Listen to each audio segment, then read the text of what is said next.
ከእግዚአብሔር ከአባታችን ከጌታችንም ከኢየሱስ ክርስቶስ ሙሉ የሆነ ሰላምና ጸጋ ይብዛላችሁ። ውድ በእግዚአብሔር የተወደዳችሁ የእግዚአብሔር ቤተሰቦች፣ የእግዚአብሔር ሕዝብ የእሱ ምሕረት በስቶልን የእሱ ቸርነት በስቶልን ዛሬን ማየት ችለናል። ክብር ለእግዚአብሔር ይሁን። ዛሬ ከእግዚአብሔር ቃል አንድ ክፍል ላካፍላችሁ እወዳለሁ። እሱም በመጽሐፈ ምሳሌ ምዕራፍ 3 ላይ ያለውን የእግዚአብሔር ቃልን በኢየሱስ ክርስቶስ ስም አብረን እንመለከታለን። በዚህ ቃል ትባረካላችሁ፣ ትጽናናላችሁ። እግዚአብሔር በቃሉ ቆሞ ይመክረናል።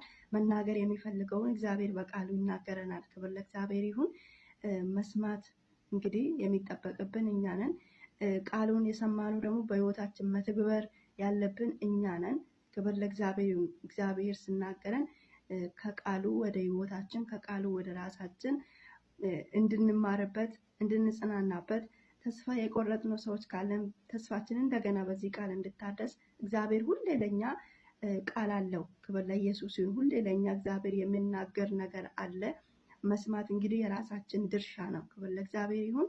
በምሳሌ መጽሐፍ ምዕራፍ 3 ላይ የእግዚአብሔር ቃል እንዲህ ይላል፣ ከጥበብ የሚገኝ ተጨማሪ በረከት፣ ከጥበብ የሚገኝ ተጨማሪ በረከት።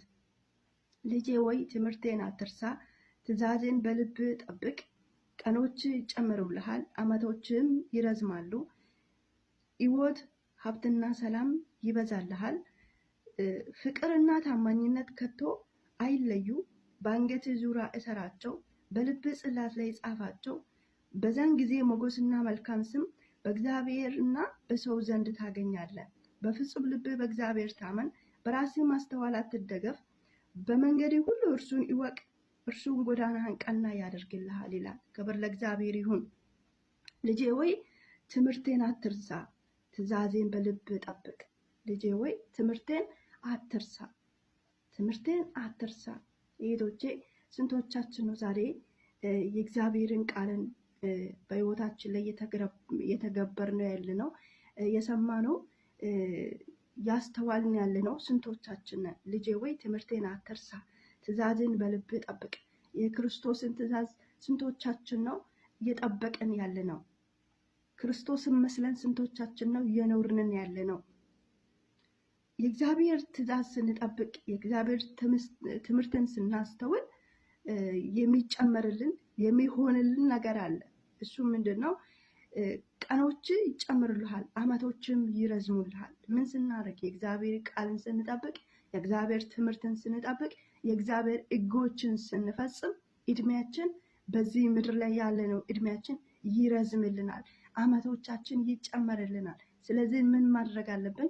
የእግዚአብሔር ትእዛዝን መጠበቅ አለብን ማለት ነው። ክብር ለእግዚአብሔር ይሁን። ዓመቶች ይጨምሩልሃል፣ ሕይወትና ሀብትና ሰላም ይበዛልሃል። የእግዚአብሔር ትእዛዝ ስንጠብቅ ሕይወትና ሀብትና ሰላም ይበዛልሃል። ፍቅርና ታማኝነት ከቶ አይለየ። ሰዎችን መውደድ፣ የእግዚአብሔር ሕግ መጠበቅ፣ እርስ በራሳችሁ እኔ እንደወደድኳችሁ ተዋደዱ፣ ተሳሰቡ ያለው የእግዚአብሔር ቃል ታማኝነት ምን አይበል? ካንተ አይለይ፣ ካንቺ አይለይ። ፍቅርና ታማኝነት ከቶ አይለይ። የእግዚአብሔር ትእዛዝን የሚጠብቅ ሰው፣ የእግዚአብሔር ትምህርትን የሚያስተውል ሰው ምን ያደርጋል? ፍቅር በውስጡ ሰዎችን ባልንጀራውን እንደራሱ አድርጎ ይወዳል። ታማኝነት ከቶ አይለይም። እህቴ ታማኝነት ካንቺ አይለይ። ወንድሜ ታማኝነት ካንተ አይለይ። ክብር ለእግዚአብሔር ይሁን። በአንገት ዙሪያ እሰራቸው፣ በልብ ጽላት ላይ ጻፋቸው። በዛን ጊዜ ሞገስና መልካም ስም በእግዚአብሔርና በሰው ዘንድ ታገኛለህ። ምን ስታረግ? ታማኝነት። አንተ ለሰዎች ስትታመን፣ አንቺ ለሰዎች ስትታመኝ እግዚአብሔር ለአንቺ ምን ያደርጋል? ሞገስን ይሰጥሻል። በራሱ ፊት ሞገስን ይሰጥሻል። በሚመለከቱ ፊት ለፊት እግዚአብሔር ሞገስን ይሰጣል። ክብር ለኢየሱስ ይሁን። ሞገስን ይሰጠናል ማለት ነው። ስለዚህ የእግዚአብሔር ትምህርትን እንጠብቅ፣ የእግዚአብሔር ትእዛዝን እንፈጽም። እኛ በእግዚአብሔር ፊት በሰው ፊት ወገኖቼ ዛሬ ሞገስ ነው። በሰው ፊት ሞገስ ማግኘት ማለት በእግዚአብሔር ፊት ሞገስ ማግኘት ማለት ቀላል አይደለም። አስቴር በንጉሱ ፊት ሞገስን አግኝታ ወደ ንጉሱ ድንኳን ገብታለች። ክብር ለእግዚአብሔር ይሁን። ዳንኤል በእግዚአብሔር ፊት ሞገስን አግኝተዋል። ዮሴፍ በእግዚአብሔር ፊት ሞገስን አግኝተዋል። ኢየሱስ ጌታ ነው። ሞገስ ያለው ሰው ይከበራል። ሞገስ ያለው ሰው አልፎ ይሄዳል። ሞገስ ያለው ሰው ተናግሮ ይሰማል። ስለዚህ ይህ ሞገስ አይለየን። ኢየሱስ ጌታ ነው። ይህ ሞገስ ለማግኘት እኛ የእግዚአብሔር ትምህርትን መጠበቅ፣ የእግዚአብሔር ቃልን በሕይወታችን ላይ መትግበር አለብን ማለት ነው። ክብር ለእግዚአብሔር ይሁን።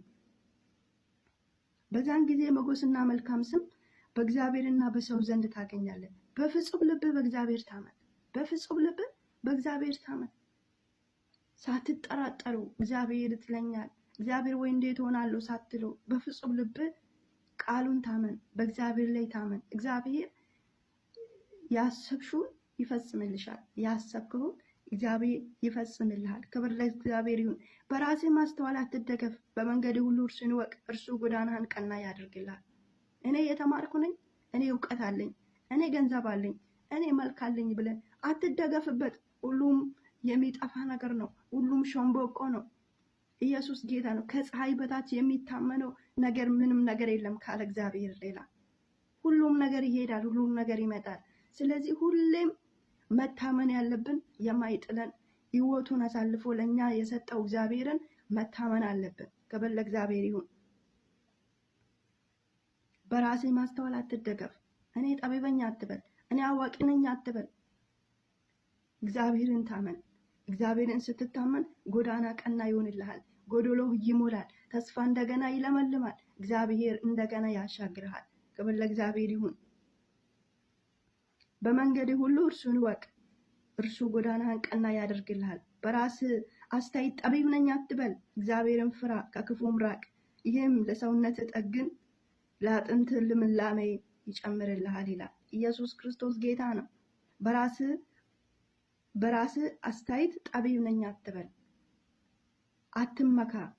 የእግዚአብሔር ቃል ሲናገር የሚመካ በጌታ በእግዚአብሔር ይመካ፣ የሚመካ በጌታ ይመካ። መከታችን የሆነው እግዚአብሔር ነው። ሀብታችን ሳይሆን የምንመካበት አለን ብለን የምናወራው ክርስቶስ ነው እንጂ ሀብታችን አይደለም። ለምን? ሁሉም ይጠፋል። ሁሉም ጠፊ ነው፣ ቋሚ አይደለም። ክብር ለእግዚአብሔር ይሁን። እዚህ ምድር ላይ ያለነው ለአጭር ጊዜ ነው፣ ለተወሰነ ጊዜ ነው የምንኖረው እንጂ እኛ የተዘጋጀልን የሰማይ በረከቶች አሉ። እሱ ነው የምንወርሰው። ኢየሱስ ጌታ ነው። የሰው ዓይን ያላየ፣ የሰው ጆሮ ያልሰማ፣ የሰው ልብ ያላሰበ እግዚአብሔር ለሚወዱት ያዘጋጀው እንወርሳለን። ስለዚህ በእግዚአብሔር እንታመን፣ መከታችን እሱን እናድርግ፣ ተስፋችን እሱን እናድርግ፣ የእግዚአብሔር ትእዛዝን እንጠብቅ። ኢየሱስ ክርስቶስ ጌታ ነው። እግዚአብሔር ያሻግረናል። እግዚአብሔር ጎዳናችን ቀና ያደርጋል። እግዚአብሔርን ፍራ፣ ከክፋትም ራቅ። እህቴ ከክፋት ራቂ፣ ወንድሜ ከክፋት ራቅ። ከዚህ ምድር ክፋት ራቁ። እርስ በራሳችን ከመባላት ባልንጀራችሁን እንደ ራሳችሁ አድርጋችሁ ውደዱ። ከክፋት ራቁ፣ ከአሜት ራቁ፣ ከምቀኝነት ራቁ። የእግዚአብሔር ቃል የሚያስተምረን ይህንን ነው። አንደበታችን ሽንገላን አይናገር፣ ልባችን ክፋትን አያስብ። ኢየሱስ ጌታ ነው። እግዚአብሔርን የሚያሳዝነው ነገር በሕይወታችን ላይ አናድርግ። ከክፋት ራቁ። የመጀመሪያ ጥበብ እግዚአብሔርን መፍራት ነው ተብሎ እንደተጻፈ እግዚአብሔርን ፍሩ። እግዚአብሔርን በመፍራት በሕይወታችሁ ላይ ተመላለሱ። እግዚአብሔርን ፍሩ። የጥበብ መጀመሪያ እግዚአብሔርን መፍራት ነው። እግዚአብሔርን ስንፈራ ሁሉ ነገር ይሆናል ወገኖች። ፈርሃ እግዚአብሔር በሕይወታችን ላይ ይኑር። ክብር ለእግዚአብሔር ይሁን። ባልንጀሮቻችን እንደ ራሳችን አድርገን እንውደድ። ባልንጀሮቻችን እንደ ራሳችን አድርገን እንውደድ። ጎዳናችን ቀና ይሆናል። መንገዳችን ያማረ ይሆናል። የእግዚአብሔር ትእዛዝን አትናቁ። የእግዚአብሔር ትእዛዝን ፈጽሙ። የእግዚአብሔር ትእዛዝን ጠብቁ። እግዚአብሔር በሕይወታችን ላይ መልካም ነገርን ያደርጋል። ክብር ለእግዚአብሔር ይሁን። ጌታ ኢየሱስ ክርስቶስ ይባርካችሁ። ቪዲዮን ከወደዳችሁ ላይክ እና ሼር አድርጉልኝ። ጌታ ኢየሱስ ይባርካችሁ። በሌላ ቀን በሌላ በእግዚአብሔር ቃል ተመልሰን እንገናኛለን። ባላችሁበት ስፍራ የእግዚአብሔር ሰላም ይብዛላችሁ። ሻሎም